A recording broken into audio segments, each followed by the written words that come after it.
On Sunday, Detective William arrives at a crime scene and meets Detective David, who was just transferred. The dead body belongs to a man who was shot down. Neighbors heard him argue with his wife for 2 hours, so the cops think it was a crime of passion. On their way out, William reveals he's retiring soon and wonders why David fought so hard to be reassigned to his lame unit. David just says he wants to do some good, and William reminds him that for the next 7 days, he's still in charge. On Monday morning, David wakes up next to his wife Tracy, who gets annoyed when the phone rings. David is called to another crime scene where he meets with William again. When David wonders if the victim is really dead, the cop who found the body gets angry and William scolds David for being condescending. The detectives search the house and find cockroaches all over the floor. The victim is dead at the table with his face on a plate of spaghetti. His hands and feet are tied, and under the table there's a bucket full of puke.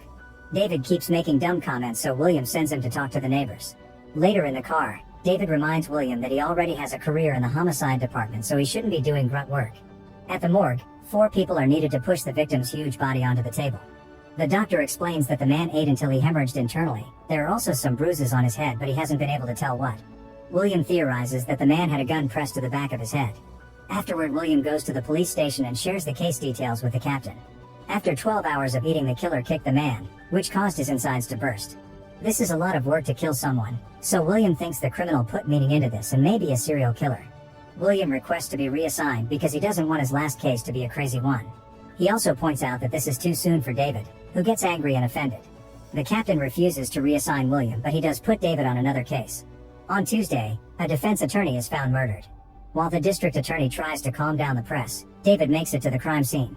A big bloodstain on the carpet spells the word greed, and the blood was also used to draw glasses on the picture of a woman. At the police station, the captain tells William about the dead attorney. He also leaves him a bottle full of little plastic pieces that were found in the big man's belly. Apparently they were fed to him. William returns to the crime scene and opens the fridge, only to find strange holes on the floor. The plastic pieces from the stomach fit in the holes, so William slides the fridge back into place, and behind it he finds the word gluttony written in grease on the wall. There's also a note with a quote from Paradise Lost that means this has just started. Then William takes everything back to the station and theorizes that the serial killer is doing the 7 deadly sins. The big guy was first with gluttony, and the attorney was the second one with greed, which means they'll get 1 murder a day until the week ends. William leaves the station saying that David can have the whole case. In the evening, William goes to the library to study many classic books like the Canterbury Tales and the Divine Comedy. He photocopies a bunch of pages and makes a reading list, which he leaves in an envelope on David's desk. Meanwhile, David keeps studying the details of both crime scenes. On Wednesday, David is too frustrated at William's choice of difficult books, so an officer brings him the Cliff's Notes version of the texts. Later at the station, David discovers that he must share an office with William. When Tracy calls, she forces David to pass the phone to William so she can invite him to dinner. That night, William visits the young couple and can't help laughing when the whole house shakes because of the passing train. After dinner, the guys discuss the case. David believes that the killer sneaked in on Friday and was able to torture the attorney all weekend. The victim had to cut a pound of flesh with a knife and weigh it on a scale. There was also a note with a quote from the Merchant of Venice. The flesh came from the attorney's stomach, so he bled to death. William wonders if the killer is preaching. Then David shows him the picture with the blood glasses. This woman is Gould's wife, who has already been sent to a safe house. A confused William concludes there's something she didn't see, but she's supposed to. The detectives decide to visit the wife and show her the pictures of the crime scene to see if she notices anything peculiar. The woman points out that a painting on the wall is upside down. The duo rushes to the crime scene and takes the painting from the wall, only to get frustrated because there's nothing behind it. However, William uses a brush on the wall and finds some fingerprints. Moments later, the print lab uses their devices to uncover the whole message, which turns out to be a bunch of fingerprints forming the words "Help me." They're not the victim's prints, so they run them through the computer, but there's no match. On Thursday, the police discover that the prints belong to a guy named Victor, who was raised Southern Baptist, has a history of mental illness, and a long criminal record. All the cops leave the station to go after Victor, but William doesn't think he's the right guy. Minutes later, the team is bursting into Victor's building, which isn't in the best state. They kick down the door and search the apartment, which is terribly dirty. On the ceiling, dozens of pine tree air fresheners are hung to deal with the smell. In the bedroom, they find a shape in the bed, so they move the sheets to discover Victor's dead body. Its skeletal state says it's been dead for a while. On the wall, there's the word sloth above the bed. David finds a box of photos documenting the guy's decay over a year. When a cop gets close to the body to tell him he got what he deserved, Victor suddenly wakes up coughing because he's actually alive. After the ambulance takes the guy away, a reporter enters the building and takes a picture of the detectives. David snaps and throws the camera while yelling at the reporter until he's gone. Later at the hospital, a doctor confirms that Victor hasn't moved for a year, so he has muscle and spine deterioration. There are tons of medicines in his system, his brain is mush, and he has no tongue, so they won't get to interrogate him. In the evening, Tracy calls William, explaining she needs someone to talk to and he's the only person she knows in the city. On Friday morning, Tracy and William meet at a diner. She explains she hates living here but doesn't want to tell David because it would mess with his career. Tracy also announces that she's pregnant. William shares that the one time he knocked up a woman she terminated the pregnancy. However, Tracy explains she does want to have children, she just doesn't want to raise them in the city. Then William advises her not to tell David until she decides if she's keeping the baby, and Tracy cries. Afterward, William goes to work. He stares at the clues with David, who thinks the killer is a nutbag.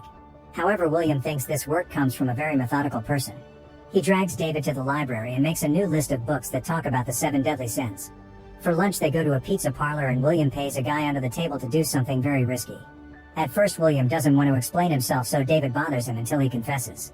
The man had been an FBI agent who has access to the library system, so he'll search for a person that took out books on the list. An hour later, they get a report. It reveals that all the books related to the subject were borrowed by someone called John Doe, which is obviously a fake name. The detectives go to the address on the library card and knock on the door. Suddenly, John Doe appears in the corridor, and as soon as he sees them, he opens fire. The detectives drop to the floor to avoid getting shot and John runs away. David rushes downstairs to follow him and has to dodge a few more shots. While he hears children's voices yelling, David continues to search the floor and sends all curious civilians back to their places. Suddenly he sees a screaming woman running out of her apartment, so he rushes inside, but after searching all the rooms he discovers that John escaped through the window. When David looks out, John opens fire at him from an alley and uses the distraction to run again. A furious David also climbs through the window and runs on the roof while noticing that John is entering an abandoned building. By breaking a window, David manages to get inside too and notices that John is leaving a trail of blood behind him, meaning he's injured. The chase continues, but after running through several corridors, John uses the fire escape to leave the building again. He crosses the street in a hurry and causes various cars to crash on the sidewalk while he hides in an alley. Then David also uses the fire escape to get out, landing on a pile of trash. He runs to the alley and finds a truck. David carefully looks around it, however John is on top of the truck and knocks him down by hitting him from above. Next he grabs David's gun and gets ready to shoot him in the head, but at that moment William appears and John runs away. Afterward, David tries to get into the apartment and William reminds him that they don't have a warrant. An argument ensues and David calms down, but he's only acting so he can kick down the door. To save the situation, the detectives pay a neighbor to make her tell the police that she called them because someone in that apartment had been acting suspicious and creepy. Now they can search John Doe's place, which is horrifying. They find a box with dangerous tools, a neon cross on the wall, a drawer full of medicine next to the Bible, and cabinets with souvenirs from the murders. There's also a picture of a woman in a fur coat. William finds a bunch of notebooks with the killer's insane ramblings. In a hidden room, David discovers pictures of all the victims while they were being killed. He also finds the pictures taken by the reporter in a tub, which means they talked to the killer that day without knowing. Later, the forensic team finds a box of money and a bill, but not a single fingerprint in the whole apartment. William reads the notebooks for clues, but they don't have any dates to match them to the murders. At that moment, the phone rings and David picks it up. It's John Doe, who says that he admires David, but he can't say more because it'd ruin the surprise. Then the duo keeps reading the notebooks and confirms that John is preaching. They think the woman from the picture is their next clue. On Saturday, the detectives go to the address on the bill, which turns out to be a leather shop. The owner explains that John made a custom order and gives them a picture of the product. Suddenly their beepers ring with an alert that the woman from the picture has been found. The duo rushes to a club, and in the basement, the working lady from the photo is dead on the bed with the word lust carved on the door. A man wearing a bedsheet is on the floor screaming at the sight. Later at the station, David interrogates the club's owner, but he didn't see anything strange. William interrogates the bedsheet man and shows him the picture of the product John ordered, a codpiece with a knife on its groin. The guy explains that John put a gun in his mouth to force him to wear the codpiece while doing the dirty with the working lady, which obviously killed her. When David gets home, he makes sure to tell Tracy that he loves her. William is annoyed by his metronome and throws it across the room. Since he can't sleep, he keeps throwing a knife at his dartboard with perfect aim. On Sunday, 911 gets a call from John saying he did it again. Moments later, the cops find a woman dead in bed with the word pride painted on the wall with her blood. A bottle of sedatives and a phone have been glued to her hands. It seems John sliced up her face to cut off her nose and bandaged her before giving her a choice: call for help and live with a disfigured face, or use the sedatives to self-delete. The woman's pride made her choose the sedatives. At the station, William tells David that he isn't retiring until they close this case. Suddenly, John Doe enters the station covered in blood and yells to be noticed. David takes out his gun and the cops surround him to handcuff him while he asks for a lawyer. Then they try to take his fingerprints, but he doesn't have any because the skin was cut off. William and David don't think John would give up so easily and suspect a trap. A lawyer talks to John and tries to make a deal with the cops. He explains that there are 2 more bodies hidden away, but John will only take David and William to the spots. The police don't want to take the deal, however John will plead insanity if they don't. If they take the deal, he'll plead guilty. William wonders if the bodies are real, so the district attorney shares the lab results, which confirm that the blood on John's clothes belongs to 2 new victims. The detectives have no choice but to take the deal. They shave their chests so microphones can be taped on them. While the captain deals with the press, the duo leaves with John in a car and a police helicopter follows them. During the trip, the detectives try to learn more about John, but he refuses to talk about himself and only says he must finish his work because it's special. William pokes at his religious logic and makes him rant. John explains he didn't kill any innocent people. All his victims were criminals just for falling for one of the big sins, even if it was just being overweight. He also keeps taunting David, which makes him angrier by the second. Eventually John asks the detectives to stop the car in the middle of an open field full of electrical towers. After checking on the time, John begins guiding the cops through the field. At that moment a van appears on the road, so William runs to intercept it while David stays with John. William drives as fast as possible to block the road and takes out his gun, causing a man to get out of the van. It's just a terrified delivery guy who was hired to bring a package for David. After checking he isn't armed, William lets him run away and asks his team to send someone to pick the man up. Then William opens the box and is incredibly shocked by its contents, announcing that John has the upper hand. Meanwhile John tells David that he admires him and that he paid a cop to get information about him. He reveals that he's visited Tracy and cut off her head because he envied David's normal life. This means envy is his sin, so John asks David to shoot and become Wrath. William rushes to calm David down, but he refuses to say what is in the box, and that confirms that Tracy's head is in it.